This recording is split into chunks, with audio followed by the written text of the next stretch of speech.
On Women's Day, my husband invited 13 guests and told me to cook, so I did, but not the meal he was expecting. I remember the exact moment he said it, standing in the doorway of the kitchen like he owned not just the house, but the air inside it. "Make sure dinner is ready by 6, Margaret. We're having company." His voice was casual, almost bored, as if asking me to pass the salt instead of preparing a full meal for 13 people. 13. I stood there with a dish towel in my hand, staring at him, waiting for the part where he would smile, where he would say he was joking, where he would remember what day it was. But he didn't.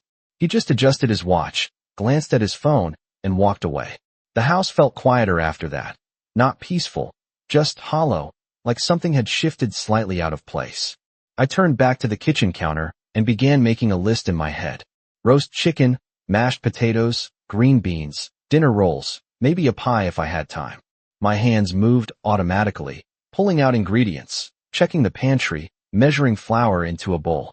It wasn't the first time I had cooked for a crowd. I had spent 40 years doing exactly that. Holidays, birthdays, Sunday dinners where everyone gathered and laughed and filled the house with noise that used to feel like love. But something about today felt different. Maybe it was the date. Women's Day. I had seen it on the calendar that morning, written in small blue letters. And for a brief moment I had allowed myself to think, maybe this year would be different. Maybe Robert would remember. Maybe he would bring flowers, or at least say something kind. Instead, I was standing in my kitchen preparing to serve 13 people who would sit at my table and never once wonder how the food got there. I set the table slowly that afternoon, placing each plate with care, aligning the silverware, just so. 13 settings. 13 glasses. 13 folded napkins. The dining room looked beautiful, warm even, with the late afternoon sunlight spilling across the table. For a moment, if I didn't think too hard, it almost felt like the old days. But then I noticed something else. Beneath each plate, just slightly tucked out of sight, was a small, sealed envelope. I had placed them there myself, one by one, my hands steady, my mind clear in a way it hadn't been in years. I didn't rush. I didn't hesitate. I simply made sure each envelope was exactly where it needed to be. By 5:30, the house began to fill with voices. The front door opened and closed. Laughter echoed down the hallway. Coats were draped over chairs. I stayed in the kitchen, finishing the last of the preparations, listening. I recognized most of the voices. Our son Daniel, loud and confident. His wife Emily, her tone always just a little too bright, like she was performing for an audience that never left. A few neighbors, a couple of Robert's friends from his golf club. 13 people in total, just as he had said. "Margaret, are you almost ready?" Robert called from the dining room, his voice carrying easily. I wiped my hands on the towel and stepped into the doorway. They were all seated, already pouring drinks, already talking over one another. Emily glanced at me and smiled, that practiced smile she used when she wanted to look gracious. "There she is," she said lightly. "I was just telling everyone how amazing you are in the kitchen. Honestly, I don't know how you do it." There was a ripple of polite laughter around the table. I nodded once, not trusting myself to say anything just yet. "Mom likes to keep busy," Emily continued, turning to the woman beside her. "It gives her purpose." Purpose. The words settled in the room like something heavy, something that didn't quite belong. I felt it more than I heard it. I looked at Robert, waiting again for that flicker of recognition, that small correction, but he just took a sip of his drink and smiled. "She's always been good at taking care of things," he added. I didn't argue. I didn't defend myself. I simply turned and walked back into the kitchen. The oven timer beeped softly, and I opened the door, letting the heat wash over me. The chicken was perfectly roasted, golden, and crisp. Everything was exactly as it should be. I plated the food carefully, arranging each dish with the same attention I had always given, the same quiet pride that had once meant something.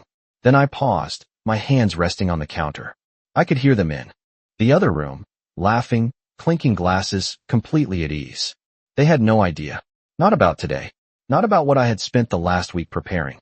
I picked up the first serving platter and carried it into the dining room. Conversation slowed slightly as I set it down in the center of the table. One by one, I brought out the dishes, placing them in front of them like I had done 100 times before. No one noticed anything unusual. Why would they? To them, this was normal. Expected. "Wow, Mom, This looks incredible, Daniel said, already reaching for a serving spoon. You really outdid yourself. I smiled, just a small one, and took my seat at the end of the table. For a moment, no one moved. Then, as if on cue, I folded my hands in front of me and looked around at all 13 of them. Go ahead, I said softly. Start with what's under your plates. For a moment, no one moved, and I could see it in their faces, that small flicker of confusion, the hesitation before curiosity takes over. And then Daniel reached first. Of course he did, sliding his plate back with a soft scrape against the table and pulling out the envelope beneath it like it was nothing more than a place card he had missed, and Emily followed right after, her fingers delicate and careful, as if she expected something elegant, something thoughtful, something that would reinforce the image she had just painted of me moments earlier. And around the table one by one, 13 envelopes were lifted, turned over, examined, the room growing quieter with each passing second as the laughter faded into something uncertain, something thinner, and I sat there at the end of the table with my hands folded, watching them not with anger, not with bitterness, but with a calm that surprised even me, because this was the first time in years that I did not feel invisible in my own home, the first time I felt present. Go on, I said gently, my voice steady. Open them. And they did, paper tearing softly, a small sound but loud enough in the silence. And I saw the moment it began, that shift, that realization creeping in as their eyes moved across the pages inside, expressions tightening, brows furrowing, Emily's smile fading first. Of course it did. She was always the quickest to sense when something was not going her way. What is this? She asked, her voice light but strained at the edges, as if she could still turn this into a joke if she tried hard enough. But no one answered her, not yet, because they were still reading, still processing, and Robert, sitting halfway down the table, unfolded his paper more slowly than the others, his movements deliberate, controlled, but I could see the tension in his jaw, the way his fingers pressed, just a little too firmly against the page. Margaret, he said after a moment, his tone low, measured. What exactly are you doing? I looked at him then, really looked at him, at the man I had spent decades beside, the man who had once known me well enough to read my thoughts before I spoke them, and now could not even recognize the person sitting across from him, serving dinner. I replied, my voice almost gentle, and a few of the guests shifted in their seats, uncomfortable now, aware that something had changed but not yet understanding how deep it went. Daniel glanced between his paper and me, confusion written clearly across his face. Mom, this looks like bank statements, he said, his voice uncertain, as if saying it out loud might make it less real. And this, one of Robert's friends added quietly, holding up his envelope. These are property records, and Emily laughed then, a quick, sharp sound that did not quite reach her eyes. Okay, I do not understand what kind of game this is supposed to be, she said, setting her paper down a little too quickly. If this is some kind of joke, it is not funny. But I did not respond to her, not directly. Instead, I let the silence stretch just a little longer, long enough for the weight of those documents to settle over the table, long enough for each of them to realize that whatever this was, it was not accidental, it was not random, it was intentional. You invited 13 people, I said finally, looking around the table, meeting each pair of eyes in turn. So I prepared something for each of you. And I could feel it then, the shift in the room, the subtle change in posture, the way people leaned back slightly instead of forward, as if creating distance might somehow protect them from what was unfolding. Robert set his paper down slowly, carefully aligning it with the edge of his plate, a small habit of his that had not changed in all these years. This is not appropriate, he said, his voice firmer now, trying to regain control of the situation, trying to pull it back into something familiar, something he could manage. We have guests. And that was when I smiled, not wide, not dramatic, just a small, quiet smile that felt unfamiliar on my own face. Exactly, I said. You have guests, and I reached for the glass of water in front of me, taking a slow sip before continuing.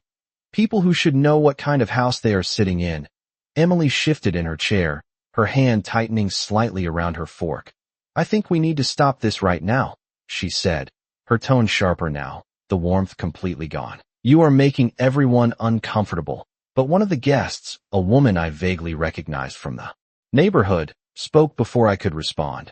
What exactly are we looking at? She asked, her voice cautious but curious, and I turned to her, grateful in a quiet way for the question. Financial records, I said simply. Property titles, account transfers, signatures. I paused then, letting the words hang in the air, all in my name. And that was when the room changed completely. Not all at once, not dramatically, but in small, unmistakable ways, a chair shifting, a breath caught, a glance exchanged, because now they were beginning to understand that this was not a misunderstanding, not a misunderstanding at all. Daniel looked at his father, then back at me, his expression caught somewhere between confusion and concern. Mom, I do not understand, he said slowly. Why are you showing this to everyone? And I held his gaze for a moment before answering. Because he, more than anyone, deserved to hear it clearly. Because for years, I said, my voice steady, calm, I have been sitting at this table serving meals, listening to conversations about decisions that were made about my life, my home, my future, without ever being asked a single question. I let that sink in, not raising my voice, not accusing, just stating what had always been there. And tonight, I added quietly, I decided to serve something different, and across the table, I saw it then, not anger, not yet, but something else, something closer to realization. And for the first time in a very long time, no one was talking over me. No one was interrupting. No one was pretending I was not there. They were listening, all 13 of them. And that was exactly what I had prepared this dinner for. No one reached for the food. And that, more than anything, told me I had done something right. Because for the first time in years, dinner was not about what I had prepared on the stove. It was about what I had placed in their hands. And I could see it now, the way each of them held those papers differently, some gripping them tightly, others letting them rest on the table as if they might burn, and Robert leaned back slightly in his chair, not in comfort, but in calculation, the way he always did when something slipped out of his control. Margaret, he said again, this time with a sharper edge, this is unnecessary. And I tilted my head just slightly, studying him, not with defiance, but with a kind of quiet curiosity. Unnecessary? I repeated, letting the words sit between us. Is that what you call it, when someone finally speaks after years of being ignored? Emily exhaled through her nose, a small, controlled sound, and leaned forward, placing her hands neatly on the table as if she could re-establish order through posture alone. I think what Robert means, she said smoothly, is that this is not the time or the place for whatever point you were trying to make. And there it was. The tone she used when she wanted to sound reasonable, when she wanted others to agree with her without realizing they were doing it. But tonight, no one rushed to support her, no one nodded along, because they were still looking at those papers, still piecing together what they meant. It seems like exactly the time. One of the guests said quietly, not looking up from the document in front of him. If what I am reading is correct, he added, glancing toward Robert, then this house, these accounts, most of what you have been discussing tonight, they are not yours. And the silence that followed was different from before, heavier now, more defined, and Daniel shifted in his seat, his eyes moving quickly between his father and me. Dad, he said, the single word carrying more weight than any accusation, and Robert's jaw tightened, just slightly, but enough that I noticed, because I had spent decades noticing the smallest changes in him. These documents are being taken out of context, Robert replied, his voice firm but controlled. Your mother does not fully understand how these things work. And for a moment, just a brief moment, the old instinct rose in me, the urge to step in, to smooth things over, to make it easier for everyone. But I let it pass, because that version of me had been serving this table for far too long. I understand more than you think, I said quietly, and I reached down beside my chair, lifting a small folder that I had placed there earlier, setting it gently on the table in front of me. In fact, I continued, opening it with steady hands. I took the time to learn. Emily's expression flickered, just for a second, and I saw it. That brief flash of uncertainty she tried so hard to hide. Learn what? She asked, her voice still composed, but thinner now, less certain, and I slid a single sheet of paper across the table toward Robert, stopping it just within his reach. That for the past 3 years, I said, my tone even, almost conversational, There have been transfers made from accounts in my name to accounts that I did not authorize. No one spoke. No one moved, and Robert did not immediately pick up the paper, which told me more than if he had. Margaret, he said slowly, you are misunderstanding standard financial management. But I shook my head once, not sharply, just enough to stop him. No, I said. I am understanding it for the first time. And I looked at Daniel then, because he deserved to hear this without filters, without excuses. Your father and your wife have been making decisions about assets that legally belong to me, I said, and Daniel blinked, as if trying to process the sentence. Piece by piece. That cannot be right, he said, almost automatically, but there was doubt in his voice now, clear and unmistakable. Emily, he added, turning toward her, and she smiled. That same practiced smile, but it did not hold, not this time. We were helping, she said quickly, managing things, making sure everything was optimized. You know how complicated finances can be.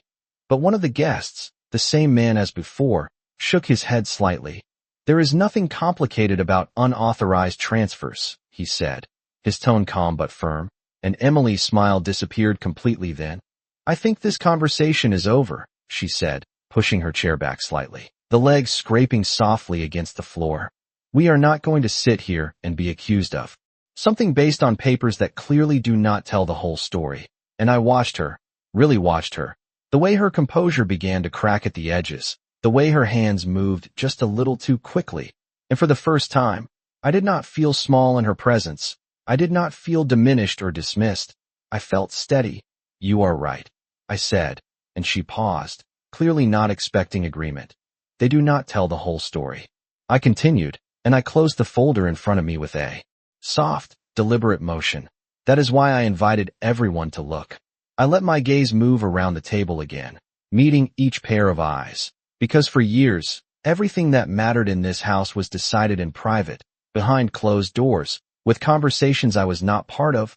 I paused then, just long enough for the words to settle.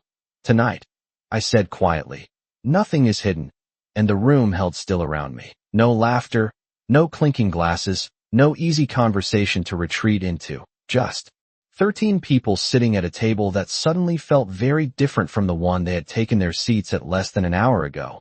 And Robert finally reached for the paper in front of him, his movements slower now, more deliberate, and as he read, I saw it. Not anger, not yet, but something else, something closer to realization, and I knew then that whatever happened next, whatever words were said, whatever decisions were made, one thing had already changed. I was no longer the woman in the kitchen waiting to be called. I was the one who had called them all to the table.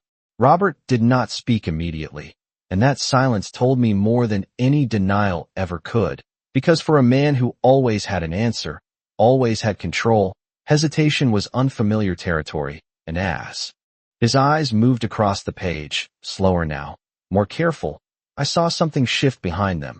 Not panic, not yet, but recognition, the quiet kind that comes when a truth can no longer be dismissed as misunderstanding. And around the table, the others were watching him, not me, not Emily, but him, waiting for him to explain, to correct, to restore the order they had all assumed existed when they walked through that door. But he did not right away, and that pause stretched just long enough for the weight of it to settle into the room. This is not what it looks like, he said finally, but the words lacked the certainty they once carried. And I did not interrupt him. I did not challenge him. I simply let him continue, because for the first time, he was the one trying to be heard. There are reasons for these decisions, he added, his tone tightening slightly as he regained a fraction of his composure. Long-term planning, tax considerations, things your mother would not have been interested in. And I felt it then, not anger, not resentment, but clarity, the kind that arrives slowly over years and then all at once. Undeniable. Not interested. I repeated softly, and I leaned back in my chair, not in retreat, but in understanding, or not informed. And Daniel looked between us again, his confusion deepening, because this was not the conversation he expected, not the version of his family he recognized. Dad, did you move money from Mom's accounts? He asked, his voice quieter now, more careful, as if the answer mattered more than he had realized just moments before. And Robert exhaled, a controlled breath. the kind he used when he needed to appear reasonable. We managed things together, he said, choosing his words deliberately, for the benefit of the family. And Emily nodded quickly beside him, seizing the moment. Exactly, she said, her tone eager now, almost relieved. Everything we did was to make sure the assets were protected, to make sure everything stayed organized. But the man across from her shook his head again, more firmly this time. Protected for who? He asked, and that question, simple as it was, seemed to settle over the table like something final, because there was no easy answer to it, not one that could be dressed up in polite language or softened with a smile. And I watched Emily then, the way her posture changed, the way her shoulders pulled in just slightly, her confidence slipping in small, almost imperceptible ways. This is being blown out of proportion, she said, her voice tighter now. We have always taken care of everything in this house. And I nodded once slowly, because in a way, she was right. You have, I said, and I could see the brief flicker of relief in her expression before I continued, without ever asking if I wanted to be part of it. And the words did not land loudly. They did not echo or demand attention, but they stayed, they lingered, and for a moment, no one knew how to respond, because it was not an accusation they could argue with, not easily. And I let the silence do what it needed to do. I let it hold the truth in place without raising my voice or repeating myself, because I had learned something over the past few weeks, something I had never allowed myself to consider before, that silence, when used carefully, could be stronger than any argument. You never said anything, Robert replied after a moment, and there was something almost defensive in his tone now, something that sounded unfamiliar coming from him. You were always content, and I almost smiled at that, not because it was amusing, but because it was so revealing. Content, I said quietly, tasting the word as if it were something foreign. Is that what it looked like to you? And I did not wait for him to answer, because the answer no longer mattered in the way it once might have. I cooked. I continued, my voice steady. Even. I cleaned. I hosted. I made sure everything ran the way you expected it to. And because I did it without complaint, you assumed I did not have anything to say. And I could see it now, not just in Robert, but in Daniel, in the guests, in the way they listened, the way they began to reconsider what they had always accepted as normal. But not speaking, I added, is not the same as not understanding. And I reached for the folder again, opening it just enough to slide out another document, placing it carefully on the table, not pushing it toward anyone this time, just letting it sit there, visible, undeniable. Last week, I said, I went to the bank, and I saw it then. That reaction, small but immediate, the quick glance Robert gave Emily, the way her eyes shifted for just a second before returning to me. And that was all I needed, not confirmation, not explanation, just that brief, unguarded moment. I asked questions, I continued. And for the first time, someone answered them. And the room felt different again, quieter, but not uncertain this time, focused, as if every person at that table understood that whatever came next would matter. The accounts, I said, the properties, the transfers, all of it is structured in a way that does not require my approval to move funds, but it does require my name. I paused, letting that distinction settle in, which means every decision made using those accounts carries my responsibility, whether I was aware of it or not. And Daniel leaned forward slightly, his attention fixed now, his earlier confusion replaced by something more serious, more deliberate. Mom, are you saying, he began, but he did not finish the sentence, because he did not need to. I am saying, I replied, gently but clearly, that for years, my name has been used to support decisions I did not make. And I looked at Robert again, not with anger, not with accusation, but with something steadier, something final.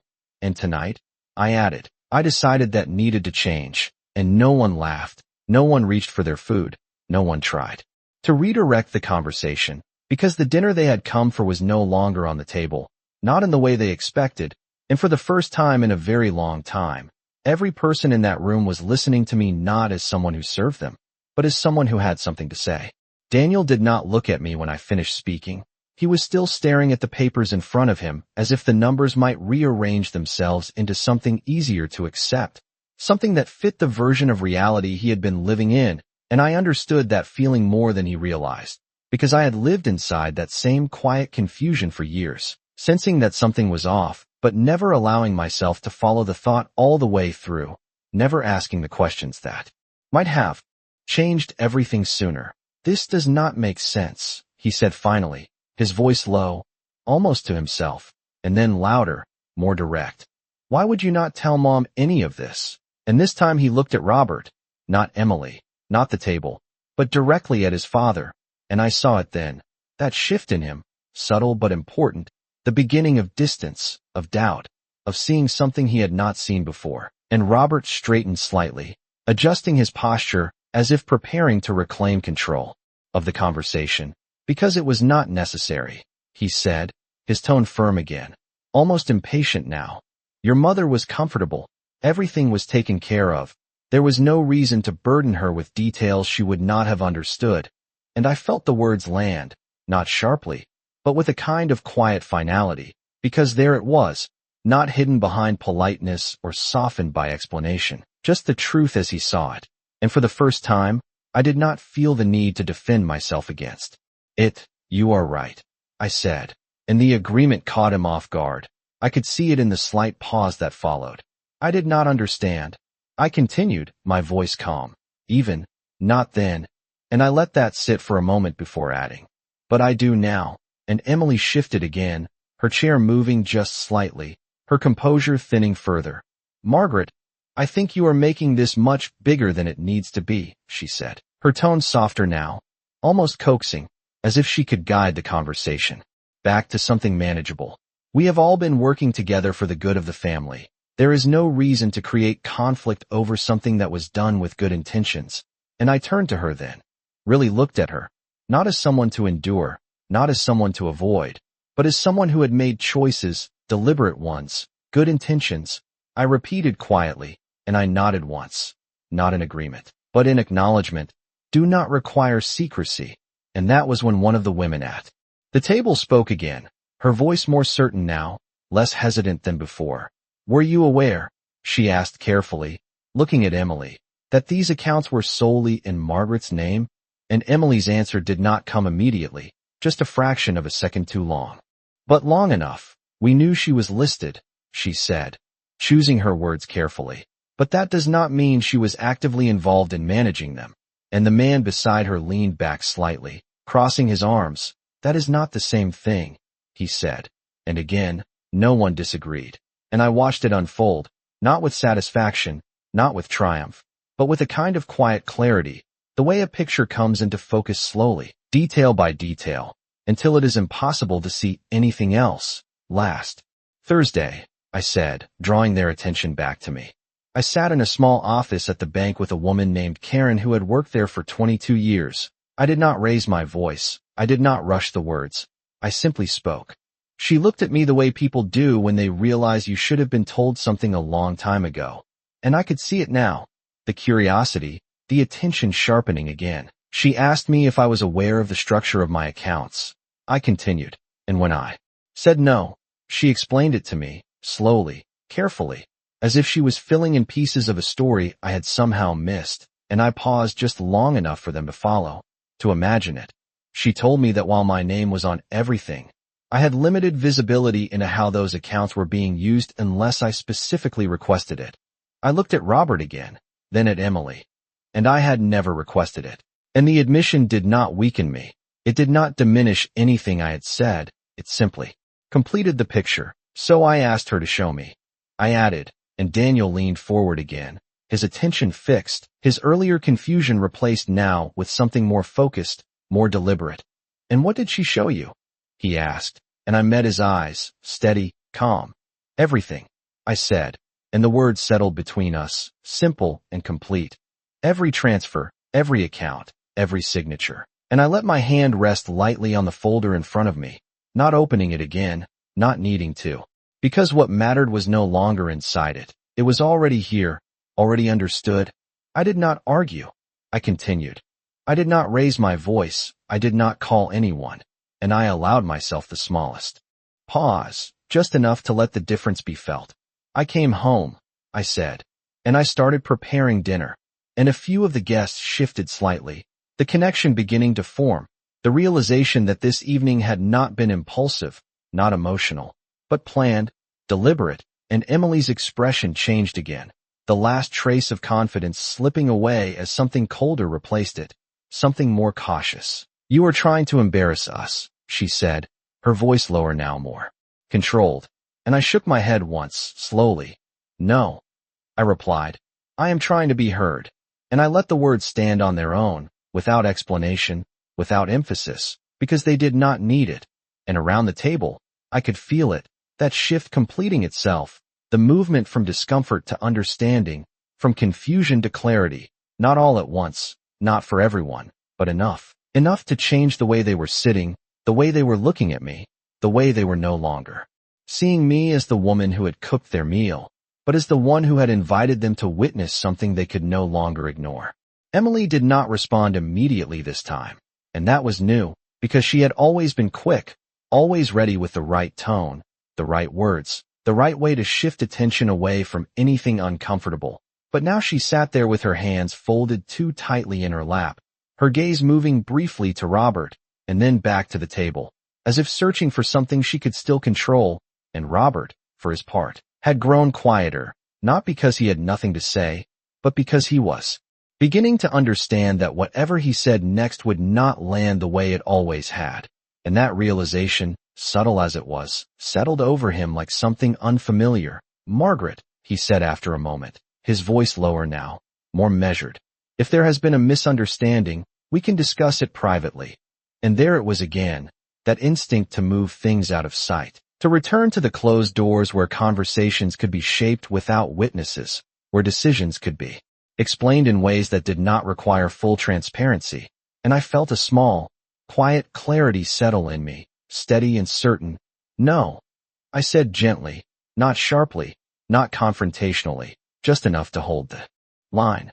"We have done that for years," and I let my eyes move briefly around the table before returning to him. And nothing changed, and Daniel shifted again, his posture no longer relaxed, his attention fully anchored now. "Mom," he said, his voice careful, "what exactly do you want to happen tonight?" And it was a fair question, one that deserved an answer that was as clear as everything else I had said. And I took a moment before responding, not because I did not know, but because I wanted the words to land without confusion. "I want clarity," I said, "for everyone here." And I nodded slightly toward the envelopes still resting on the table, some opened, some still partially folded. "I want what has been happening quietly to be understood openly."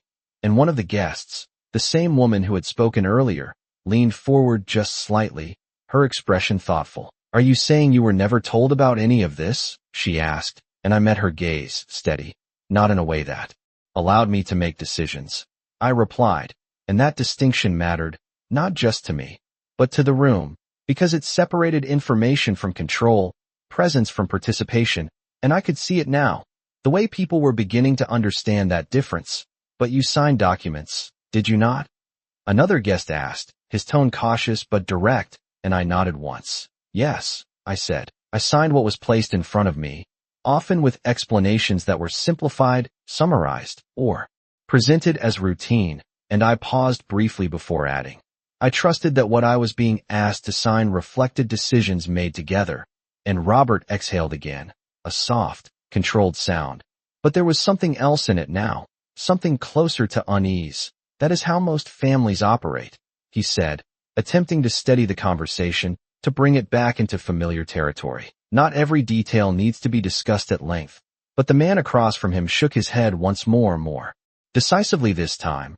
"There is a difference between not discussing every detail and removing someone from the process entirely," he said, and that distinction, simple as it was, seemed to settle heavily in the room, because it was not an accusation, not a judgment, just an observation that no one could easily dismiss. And Emily straightened slightly in her chair, her composure returning in a different form now, more guarded, more deliberate. "We never removed anyone," she said, her voice controlled. "Margaret has always been part of this family, part of every decision." And I looked at her then, not with frustration, not with anger, but with a kind of quiet recognition.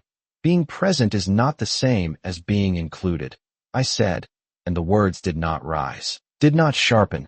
They simply remained where they were, steady and clear, and Daniel looked down at the paper in his hands again, his brow furrowed as he read more carefully now, not skimming, not assuming, but actually reading, and I could see the moment it shifted for him.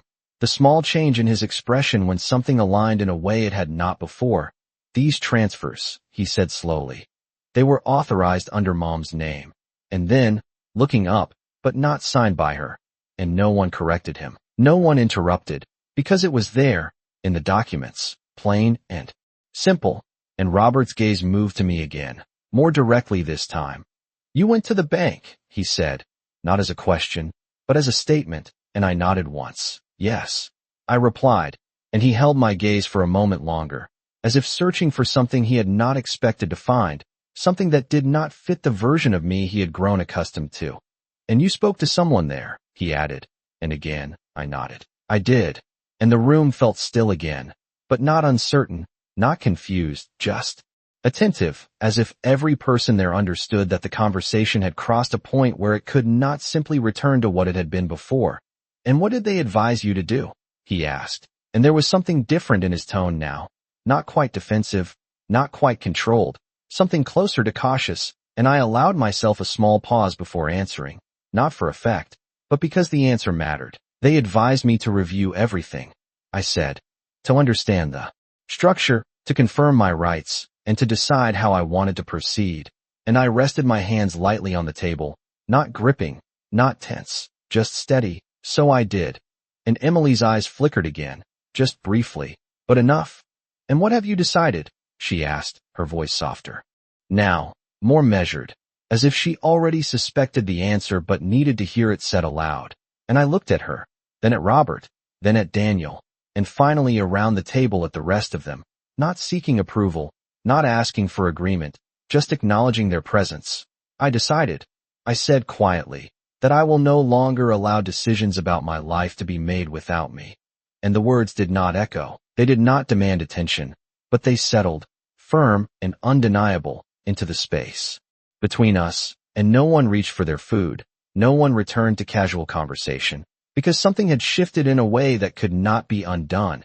And for the first time in a very long time, I was not waiting to be asked what to do next. I had already decided. No one challenged what I had said. Not immediately, and that silence was different from the others. It was not confusion, not hesitation, but something closer to acceptance, as if each person at the table was quietly adjusting their understanding of what this evening had become, and Robert leaned forward slightly, resting his forearms on the table, a posture I had seen many times before when he was preparing to negotiate, to reframe, to regain control in a way that appeared reasonable. Margaret, he said, his voice measured, almost careful now. No one is trying to exclude you. And I watched him as he spoke, not interrupting, not reacting, just observing, because I had spent years listening without truly hearing what was being said, and now I heard everything. If there were oversights, he continued, they can be corrected. There is no need to make this into something larger than it is. And I nodded once, slowly, acknowledging the words without accepting them, because I understood now that what he was offering was not resolution. It was reduction, a way to make something significant feel manageable again. It is already large, I said quietly, and I did not raise my voice. I did not need to. It has been for a long time. And Daniel shifted again, his hands now resting flat on the table, no longer holding the paper as if it might explain things on its own. Then why now? He asked, his voice more direct than before, more grounded. Why bring this up like this? In front of everyone. And it was a fair question, one that deserved more than a simple answer. And I took a moment before responding, not because I was uncertain, but because I wanted him to understand it fully, because this is how it has always happened, I said, and I let my gaze move briefly around the table. Decisions made in rooms where I was present, but not included. Conversations held at tables just like this one, where I served the meal but did not take part in what mattered, and I paused, just enough to let the connection form. Tonight, I added, I chose to change that pattern, and one of the guests, an older man with a quiet demeanor, nodded slightly, as if something in that explanation resonated with him. So this is not just about the accounts, he said, and I met his eyes, steady. No. I replied. It is not. And Emily let out a slow breath, her composure returning in a different way now, less performative, more guarded. Then what is it about? She asked, and her voice, while controlled, no longer carried the same confidence it had earlier in the evening. And I looked at her, really looked at her, not as an obstacle, not as someone to avoid, but as part of the structure I had allowed to exist for too long.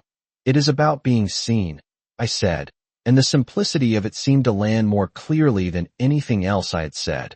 Not as someone who maintains things, not as someone who supports decisions made by others, but as someone who has a place in those decisions. And Daniel's expression softened slightly, not in agreement, but in understanding, the kind that comes when something finally makes sense in a way it had not before. I never thought of it like that, he admitted quietly, and I nodded once, not blaming him, not accusing, just acknowledging the truth of it. I know, I said, and I could feel it then, that shift continuing, not dramatic, not sudden, but steady, like something long buried slowly coming to the surface. And Robert straightened again, his posture more rigid now, as if he was holding on to what remained of his authority in the room. This is still not the way to handle it, he said, his tone firmer, an attempt to reclaim the structure that had begun to unravel. Private matters should remain private, and I almost smiled at that, not out of amusement, but out of recognition, because that belief, that instinct, had shaped so much of what had happened. Private for who? I asked, and I did not raise my voice. I did not challenge him directly. I simply placed the question where it needed to be, and he did not answer immediately, because there was no easy answer to that, not one that would restore the balance he had relied on for so long. And Emily shifted again, her fingers now lightly tapping against the edge of the table, a small, restless movement that betrayed the control she was trying to maintain. What exactly are you planning to do? She asked, and there it was, the question beneath all the others, not about what had happened, but about what would happen next, and I let a brief silence settle before answering, not to create tension, but to allow the weight of the moment to be felt. I have already started, I said, and I reached once more for the folder in front of me, opening it just enough to slide out another document, placing it carefully on the table, not pushing it toward anyone, just letting it sit there, visible. I met with an attorney this afternoon, I continued, my voice steady, even, and that was when the room shifted again, not dramatically, but in a way that could be felt, a subtle tightening, a collective awareness that this was no longer just a conversation. I reviewed everything. I added, the accounts, the properties, the structure, all of it, and I let my hand rest lightly on the paper, not gripping it, not emphasizing it, just acknowledging its presence, and I made a decision, and Robert's gaze fixed on me. More intently now, no longer dismissive, no longer certain, but focused. What decision? He asked, and I met his eyes without hesitation, without anger, just clarity. That everything moving forward will require my direct authorization, I said, and the words did not echo, they did not demand attention, but they settled firmly into the space between us, undeniable, and no one spoke immediately, because they all understood what that meant. Not just in terms of accounts or documents, but in terms of control, of structure, of the way things had always been. And for the first time in a very long time, I was not adjusting to that structure.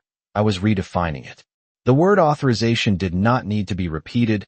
It did not need emphasis, because everyone at that table understood what it meant, and more importantly, what it changed. And for a moment no one spoke, not even Emily, who had always been the first to fill silence with something polished and controlled, but now she simply sat there, her gaze fixed on the document I had placed on the table, as if looking at it long enough might alter what it represented, and Robert remained still, his posture rigid, his hands resting flat against the table, no longer moving, no longer adjusting, as if even the smallest gesture might reveal more than he intended, and I let that silence remain, not to create tension, but because it was the first honest moment of the evening, a moment where nothing was being redirected, softened, or managed. You went behind our backs, Emily said finally, her voice low, controlled, but no longer steady in the way it had been earlier, and I turned to her, not with defensiveness, not with confrontation, just with the same calm clarity I had held on to since the beginning of the evening. No, I replied gently. I stepped into something that should have always included me. And the distinction mattered, not just in what it meant, but in how it reframed everything that had been said. And Daniel looked between us again, his expression no longer confused, but unsettled in a different way, as if he was seeing pieces of a structure he had never questioned before. "What does that mean exactly?" he asked, and I nodded slightly, acknowledging the question, because he deserved an answer that was as clear as everything else I had said. "It means," I began, my voice steady, "that as of this afternoon, all accounts that carry my name have been updated to require my direct approval for any transfer, any withdrawal, any change in ownership." And I did not rush the words. I allowed each part to settle, to be understood fully. "It also means that any existing authorizations that allowed others to act without my consent have been revoked." And I saw it then, the moment it landed, not just in Daniel, but in Robert and Emily. In the subtle shift of their expressions as the implications became clear, not abstract, not distant, but immediate. "You cannot just do that," Emily said quickly, her composure slipping just enough for urgency to replace control, and I met her gaze without hesitation. "I can," I said, not sharply, not forcefully, just simply, because it was true, and that truth did not require anything more. And Robert exhaled again, slower this time, as if measuring his response carefully, as if choosing each word with more caution than he had before. "Margaret," he said, his tone lower now, less commanding, more deliberate. "These kinds of changes have consequences. You are not just affecting yourself. You are affecting the entire structure we have built." And I listened to him, really listened, because for the first time, I could hear what was beneath the words, not just concern, not just frustration, but something closer to uncertainty. And I nodded once, acknowledging what he had said. "Yes," I replied. "I am," and I allowed a brief pause before continuing. "And for the first time, that structure will include me in a way it never has before." And the room held still again, not with tension this time, but with something more focused, more attentive, as if every person present understood that what was happening was not just a disagreement, not just a correction, but a shift in how things would function from this moment forward. "This could have been handled differently," one of the guests said quietly, and I turned to him, recognizing the intention behind the words, not criticism, but reflection. "It could have," I agreed, "if it had been addressed earlier, if the conversations had included me when they should have." And I did not let the statement linger too long. I did not dwell on what could have been, because that was no longer the point. But it was not. I added, and that was enough. And Daniel leaned back slightly in his chair, his expression thoughtful now, more grounded than before. "So what happens now?" he asked, and I could hear it in his voice. Not resistance, not denial, but a genuine need to understand what came next, and I appreciated that, more than I expected to. "Now," I said, "everything continues, but differently." And I let that sit for a moment before explaining further. "Any decision involving these accounts, these properties, any movement of funds, will be discussed openly, and it will require my agreement." And I looked at him directly, not as someone asking for permission, but as someone stating a new reality. "Not because I am trying to control anything," I added, "but because I have the right to be part of it." And Emily shook her head slightly, a small, disbelieving motion. "You are overcomplicating things," she said, her tone quieter now, but edged with something sharper, something less controlled. "This is going to create unnecessary friction." And I considered her words for a moment, not dismissing them, not reacting to them, just acknowledging them. "It might," I said, "at first." And I allowed a small pause before continuing. "But clarity often does."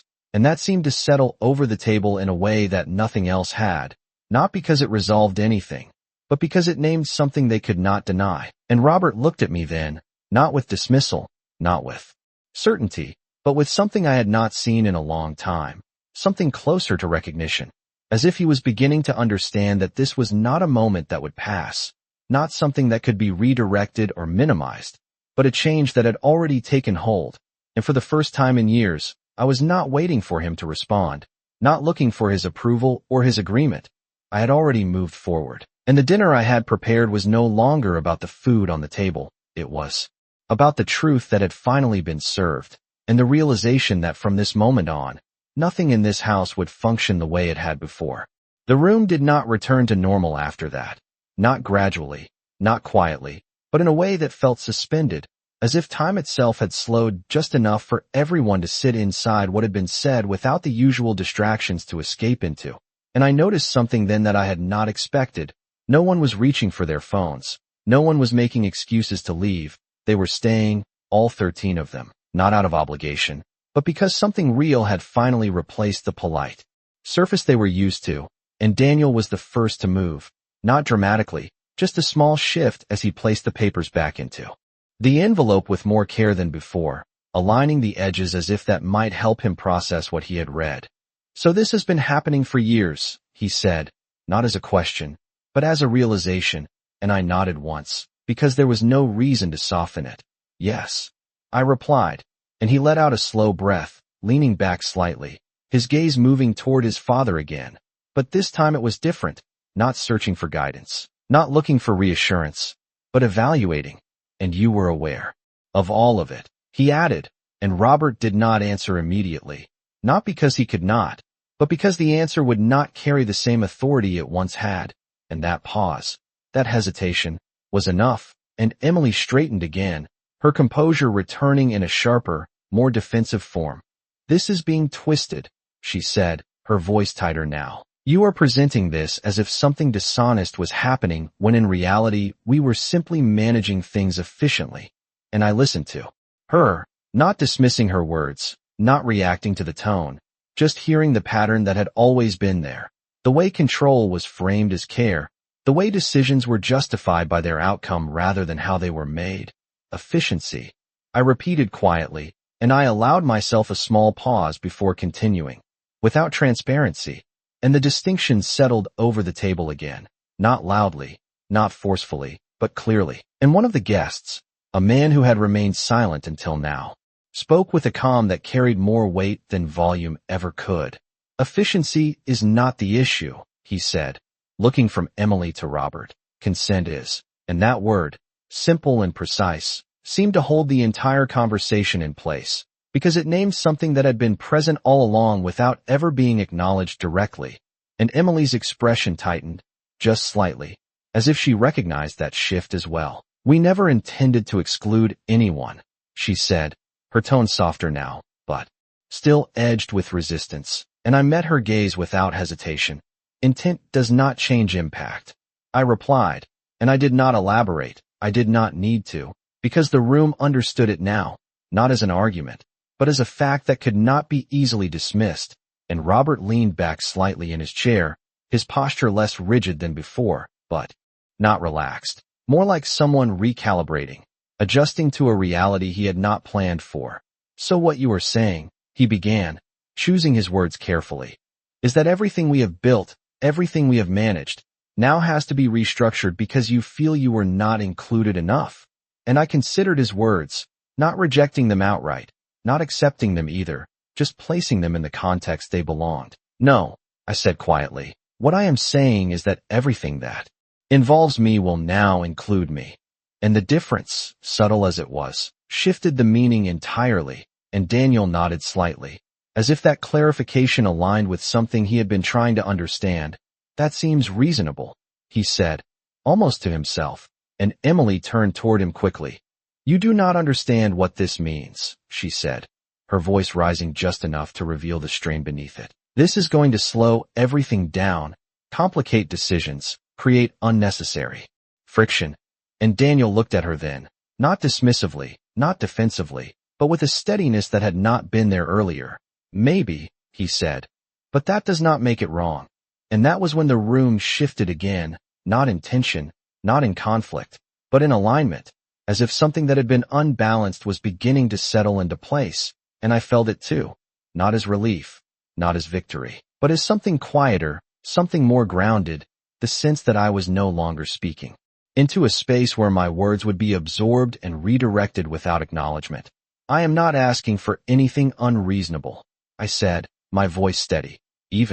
I am asking to be part of decisions that already carry my name, my responsibility, and my future."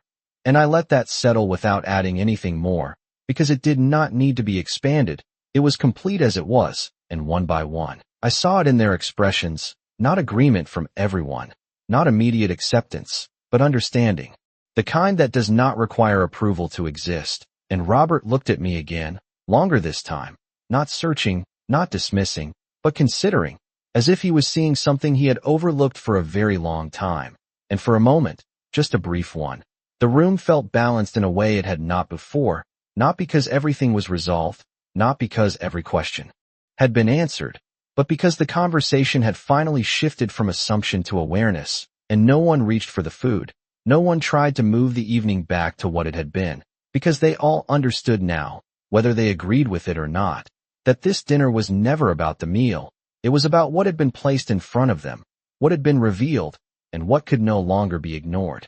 Robert did not look away this time, and that alone told me something had shifted beyond what either of us had expected when the evening began. Because for years, when conversations became uncomfortable, he would redirect, reframe, or simply move on. But now he stayed where he was, his attention fixed, his expression no longer confident, no longer dismissive, but measured in a way that suggested he was finally considering something he had long chosen not to see. And I did not rush to fill the silence. I did not soften what had already been said. I simply let the moment exist as it was, steady and unforced, until one of the guests, the older man who had spoken earlier, cleared his throat gently. "I think," he said, his voice calm but firm, "what Margaret is describing is not unusual, but it is often unspoken." And a few heads turned slightly toward him, not in disagreement, but in quiet attention. "It happens in many families," he continued. "One person handles everything, another trusts completely, and over time that trust becomes assumption, and that assumption becomes exclusion." And he paused briefly, not to emphasize his point, but because it had already landed. "The issue is not whether things were managed well," he added. "The issue is whether the person whose name is attached to it had a real voice in the process." And the room settled around that, not in tension, but in recognition. And I felt something in me ease, not because I needed validation, but because what I had been trying to express no longer belonged only to me. It had been understood, articulated, placed clearly in front of everyone. And Daniel nodded slowly, as if something had aligned in a way that could no longer be ignored. "That makes sense," he said, more firmly than before, and Emily turned toward him again, her expression sharper now. "Of course it sounds reasonable when you simplify it like that," she said, her tone controlled but strained. "But you are ignoring the reality of how things actually work. Decisions have to be made efficiently. Not every step can be debated." And I listened, not dismissing her words, not reacting to the edge in her voice, just hearing them for what they were, a defense of a system that had always worked in her favor. "No one is asking for every step to be debated," I said quietly, and I kept my tone even, not confrontational, just clear. "I am asking that the person whose name carries the responsibility is part of the decisions being made." And that distinction, simple as it was, seemed to hold the conversation in place again, because it was not unreasonable, not complicated, just direct. And Robert shifted slightly, his posture changing in a way that suggested he was no longer trying to regain control, but trying to understand how much of it had already been lost. "If we move forward with what you are proposing," he said, his voice slower now, more deliberate, "then everything will require more time, more discussion, more coordination." And I nodded once, acknowledging the reality of that. "Yes," I replied, "it will." And I allowed a brief pause before continuing. "But it will also require honesty." And the words settled into the room with a weight that could not be easily dismissed, because it reframed everything that had come before, not as efficient, not as practical, but as incomplete. And Emily leaned back slightly in her chair, crossing her arms now, a subtle shift from control to defense. "So what you are really saying," she said, her voice quieter but more pointed, "is that you do not trust us." And I considered that carefully, not reacting immediately, because the question was not simple, not as straightforward as it sounded. "Trust," I said slowly, "is built on understanding." And I met her gaze without hesitation. "And understanding requires transparency." And I did not say more than that. I did not need to, because the connection was clear, and for a moment, No one spoke, not because they had nothing to say, but because what had been said could not be easily undone, and Daniel looked down at the table again, then back up, his expression more settled now, less uncertain. "I think Mom is right," he said, and the words, simple as they were, shifted the room in a way nothing else had, not dramatically, not loudly, but definitively, because they came from a place that had previously aligned elsewhere, and Emily's reaction was immediate, a slight tightening of her posture, a brief pause before she spoke again. "You are taking this too far," she said, her voice controlled but strained. "This is going to create problems we did not have before," and Daniel shook his head slightly, not dismissively, but thoughtfully.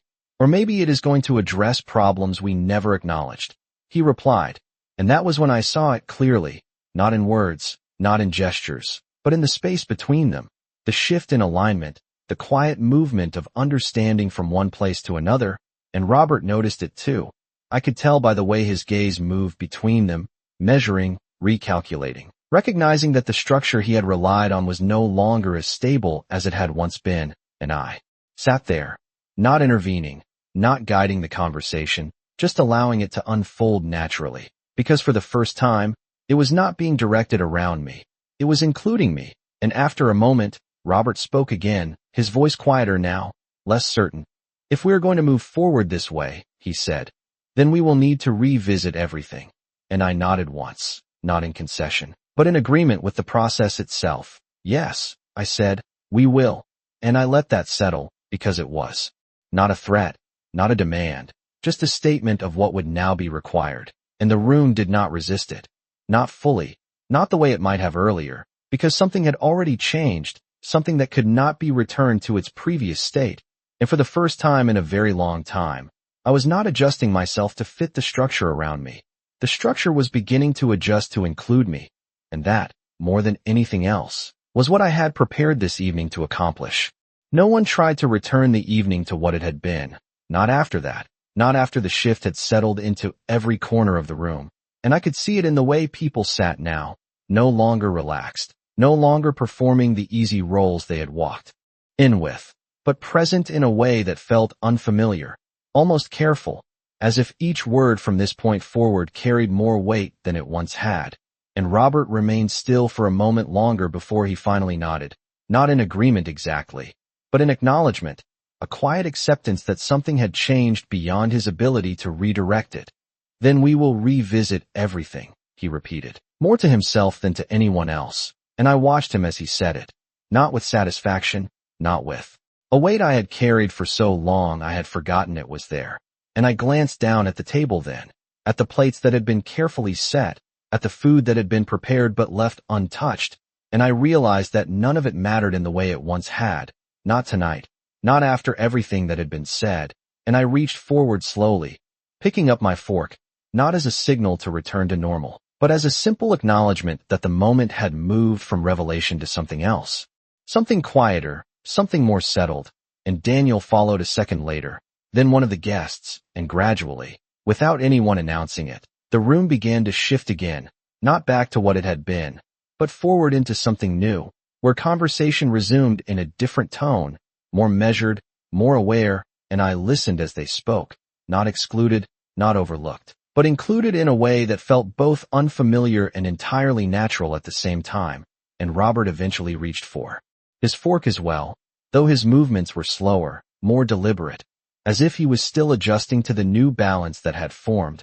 and Emily remained quiet for a little longer before finally picking up her glass, taking a small sip as she glanced briefly in my direction, not with dismissal, not with control, but with something closer to acknowledgement, and that, more than anything else, told me that what had happened tonight had settled deeper than any single conversation could undo, and I did not need to say anything else. I did not need to reinforce what had already been established, because it was there now, in the way the room felt, in the way people spoke, in the way I was no longer on the outside of it. And as the evening continued, not loudly, not dramatically, but steadily, I realized something I had not expected when I first stood in the kitchen that afternoon, preparing a meal for 13 people, that what I had truly prepared was not just a moment of confrontation, but a shift in how I would exist in my own life moving forward. And for the first time in a very long time, I was not waiting to be invited into that life. I was already sitting at the table, fully present, fully seen, and no longer silent.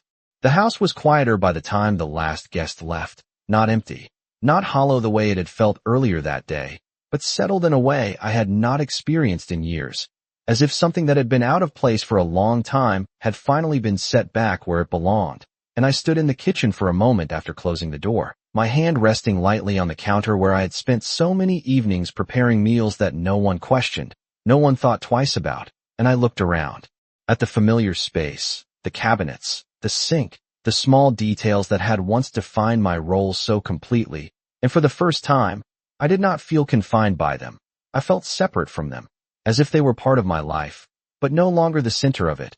And behind me, I could hear the soft movement of chairs in the dining room as Robert and Daniel cleared the table, something that would have been unthinkable not long ago. And I did not rush to join them. I did not step in to take over. I simply let them do it, because that, too, was part of what had changed, not just what was said, but what was no longer assumed. And after a few minutes, Daniel stepped into the kitchen, carrying a stack of plates, setting them carefully in the sink before turning toward me. His expression thoughtful, quieter than usual. "Mom," he said, and there was something different in his voice now. Not hesitation, not uncertainty, but consideration. I should have noticed, and I looked at him, not with disappointment, not with expectation, just with the same calm clarity I had held on to throughout the evening. "You see it now," I replied, and that was enough? And he nodded, not defensively, not apologetically, just acknowledging the truth of it. And after a moment he stepped back, returning to the dining room, and I remained where I was, not because I needed to, but because I wanted to take in the quiet, to feel the difference in it. And a few minutes later, Robert appeared in the doorway, his posture less rigid than it had been earlier, his expression more neutral, as if he was still adjusting to the new balance that had formed. "We should talk tomorrow," he said, his tone measured, not commanding, not dismissive, just steady. And I nodded once, because that was no longer something I needed to resist or accept. It was simply part of what came next. "We will," I replied, and he held my gaze for a moment longer, as if searching for something he had not expected to find. And then he nodded as well, turning away without adding anything more. And I watched him go, not with resentment, not with relief, but with a quiet understanding that whatever came next would not look like what had come before. And that was enough. And later that night, after the dishes were done, after the house had settled fully into silence, I walked through the room slowly, not out of habit, but out of awareness, noticing things I had stopped seeing long ago, the way the light fell across the living room, the way the hallway felt at this hour, the small details that had always been there, but had been overshadowed by everything I had been managing, everything I had been maintaining. And I realized then that what had changed was not just the structure of decisions or the control of accounts. It was my place within it all, the way I moved through my own life, no longer adjusting myself to fit into a space that did not fully include me, but existing within it on my own terms. And I paused at the doorway of the dining room, looking at the table that had held 13 people just hours before, and I thought about the meal I had prepared, the food that had gone largely untouched.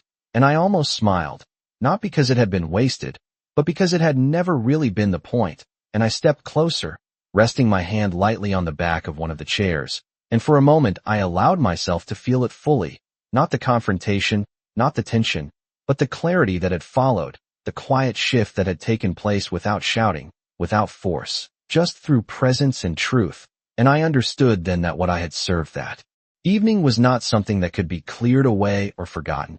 It was something that would remain, something that would shape every conversation, every decision, every moment moving forward. And that realization did not feel heavy.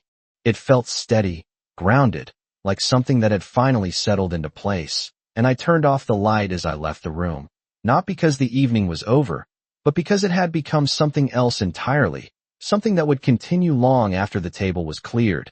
And as I made my way upstairs, I did not feel like I was returning to the same life I had been living before. I felt like I was stepping into one that had finally made room for me, fully, clearly, and without question. And for the first time in a very long time, I was not waiting to be included, I already was.